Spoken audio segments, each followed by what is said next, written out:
வருகிற ஆகஸ்ட் 30 மரங்களோடு பேசுவோம், மரங்களுக்காக பேசுவோம் என்று மரங்களின் மாநாடு போடுறோம் நாங்கள்.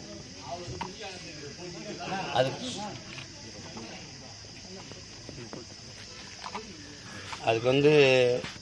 காடு சார்ந்த நிலம் தேவைப்படுது. அது இல்லை. இது எங்கள் ஐயாவுடைய இடம். அது உங்களுக்கு தெரியும், எங்கள் ஐயா சைதை துரைசாமியுடைய மனிதநேய பூங்கா இது. அப்போ இந்த இடம் தான் அதுக்கு சரியான இடம். இந்த காடை பார்க்கும்போது எங்கள் ஐயா மனிதநேயவாதி இல்லை, அதையும் தாண்டி உயிர்மை நேயவாதின்னு தெரியும். உங்களுக்கு புரியுதுன்னு நினைக்கிறேன். 1990 ஒரு வெறும் பொட்டல் காடாக இருந்தது சோலையாக்கி இருக்க முடியுது ஒரு மனிதனானேன்னா, ஏன் நாட்டை இப்படி சோலையாக்க முடியாதுங்கிற கேள்வி தான் இங்கே. மரத்தை வெறும் மரம்னு நம்ம கடந்து போக முடியாது. மனிதர்கள் இல்லாமல் இந்த மரங்கள் வாழ்ந்துடும். ஆனால் மரங்கள் இல்லாமல் மனிதர்கள் இல்லை, எந்த உயிரினமும் வாழ முடியாது.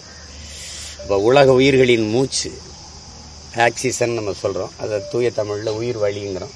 அது இந்த மரங்களின் கொடை தான். அதை எங்களுக்கும் பின்னாடி வர எங்கள் பிள்ளைகளுக்கு படிப்பிக்கணும். எல்லா பேரறிஞனும் கற்றுக் கொடுத்தது இயற்கையை நேசிக்க கற்றுக் கொடுத்துரு உன் பிள்ளைகளுக்கு. அந்த இயற்கை எல்லாவற்றையும் அவர்களுக்கு கற்றுக் கொடுத்துருங்கிறான். அதை செய்கிறதுக்கு தான் இந்த மாநாடு நடத்துகிறோம். ரொம்ப நீங்கள் பாருங்கள், ரொம்ப உயிர்ப்பாக இருக்கும். ஓ, இவ்வளவு இருக்கா மரத்தை பற்றி தெரிஞ்சுக்கிறதுக்குன்னு உங்களுக்கு தெரியும். அதுக்கு தான் இந்த மாநாடு. இது மூலிமா நீங்கள் விழிப்புணர்வு ஏற்படுத்த போகிற நோக்கம் சார். இந்த இப்போ நீங்கள் இவ்வளோ சொல்லிட்டேனே மெசேஜ் கவர்மெண்ட்டுக்கு அதெல்லாம் எதனா ஒரு விழிப்புணர்வு எதனா இருக்கா? அதில் இந்த அரசுக்கு சொல்லி பயனில்லை. அது பதாகையில் தான் மரம் வளர்க்கும்,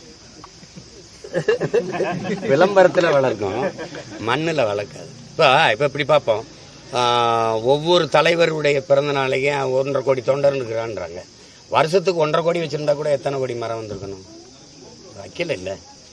ஒரு ஒரு ஒரு நடிகரே இருக்காருன்னா, என்னுடைய பிறந்த நாளுக்கு நீங்கள் ஒவ்வொரு ரசிகரும் மரக்கண்டு நடுங்கன்னா எவ்வளோ வந்திருக்கும்?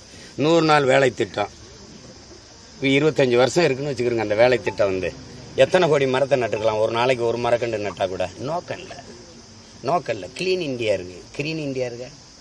புவி வெப்பமாகுதுன்னு வெக்கம் இல்லாமல் சொல்லி தெரியல. அது ஆகுதா? நீ ஆக்குனியா?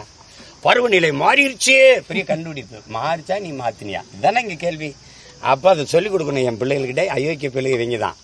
இவங்க கிட்ட இருந்து பூமியை பத்திரமா வச்சுக்கணும்னா, நீ வணங்குறதுக்கு லட்சம் ஜாமி இருக்குடா, வாழ்றதுக்கு ஒரு பூமி தான் இருக்கு.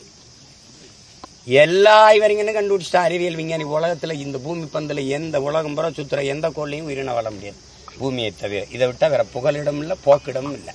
நீ சும்மா சந்திர மண்டலத்துக்கு போகிறேன் ஏன்னா காத்திருக்கா, தண்ணி இருக்கான்னு பார்க்குறேன். இங்கே போய் இங்கே இருக்கிற காத்தையும் தண்ணியும் காப்பாற்றும். முதல்ல அங்கே இருக்கா இல்லையான்னு பார்க்குறது, அது அப்புறம்னு நம்ம அவங்களுக்கு சொல்லணும். அதுக்கு தான் இந்த இப்போ சாலைகள்லாம் போடப்படுற இடங்கள்லாம் மரங்கள் வெட்டுறாங்க. ஹைகோர்ட் ஆர்டரும் இருக்குது. ஆனால் இந்த ஹைகோர்ட் ஆர்டர் இருந்த ஒரு விஷயங்களும் இருந்தாலும் இவங்க ஹைகோர்ட் ஆர்டர் மீறி மரங்கள் இது பண்ணாங்க.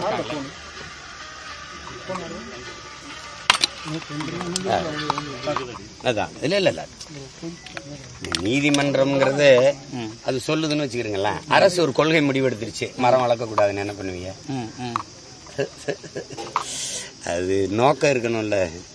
ஹைகோர்ட் ஆர்டர் போட்டும் நீங்க அரசு செய்யலன்றீங்க. நீதிமன்றம் சொல்ற அளவுக்கு நீ என்ன பண்ற? உனக்கு அறிவு இருக்கா இல்லையா? எல்லாத்துக்கும் நீதிமன்றம் உனக்கு சொல்லணுமா? உனக்கு புத்திசாலித்தனமே உனக்கு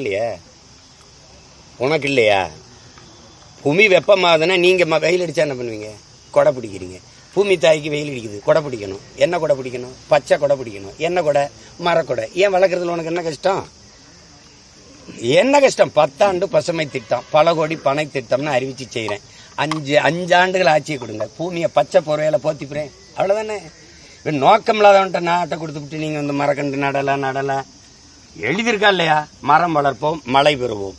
அதை விட வேற என்ன செய்ய முடியும் அரசு? அவ்வளோதான் செய்ய முடியும். ஏன்னா அது அவங்களுடைய சமூக பொறுப்பு முடிஞ்சிருச்சு.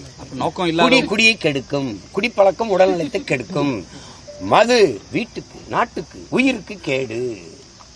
அதோட அவங்க பொறுப்பு முடிஞ்சிருது. நீங்க அதுக்கு மேல போய் அவங்ககிட்ட கேள்வி கேட்குறீங்க. நீங்க கேள்வி கேட்டிருக்கணும் இல்லையா? மது வீட்டுக்கு உயிருக்கு கேடு, சரி நாட்டுக்கு என்ன கேட்டது? 50,000 கோடி லாபம் வருது. சரி, நாட்டுக்கு கேடான மதுவை ஏன் நாடு விற்கிதுன்னு நீங்க கேட்டீங்களா? கேட்கல. அப்ப மரம் வளர்ப்போம், மழை பெறுவோம். எப்ப வளர்ப்ப? நீங்கள் காட்டையெல்லாம் அழித்து விட்டு தூய காற்றுக்கு 4500 கோடி நிதிநிலை அறிக்கையில் அம்மா நிர்மலா சீதாராமன் ஒதுக்குனதை படிக்கல இல்லையா? எங்கிருந்து காற்றை வாங்குவீங்கம்மா? அது எப்படி எனக்கு கொடுப்பிய?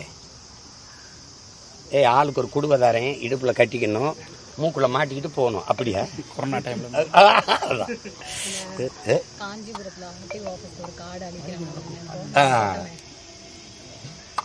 ஒரு அரசு அலுவலகம் கட்டுறதுக்கு இருக்கிற காடை அழிக்கிறாங்க, மாற்று இடத்துல நடுறேங்கிறாங்க. காடு எல்லா இடத்துலையும் அமையாது. இந்த நிலத்துல இந்த காடு தான் வரும். அது அந்த காடை எங்கள் ஐயா வளர்த்துருக்காங்க. இது கரெக்டு காடு, இந்த இடத்துல இதுதான் வரும். அப்போ மண்ணின் தரம் வளத்துக்கு ஏற்பதான் நீங்கள் பண்ண முடியும். வாழ்விடத்தை பொறுத்து தான் மக்களுடைய உணவு, உடை, பழக்க வழக்கம் அமையும். அப்படி இந்த நிலத்தின் வளத்தை பொறுத்து தான் இந்த மரங்கள் வளரும். அப்போ அந்த காடை அழிச்சிட்டு வேற இடத்துல போய் நடுனா நீ வேற இடத்துல போய் கட்ட, காட்டை அழிச்சு தான் நடுவியா? அதுதான் ஆபத்து. அதுக்கு தான் ஒவ்வொன்றுக்கும் போராட முடியல, நேரம் இல்லை. அதனால ஒரே போராட்டம் மொத்தமாக இவங்களை அனுப்பிட்டோம்னா சரியாயிரும்னு நினைக்கிறோம். 5 வருஷத்தை கொடுங்கன்னு கேட்குறீங்க.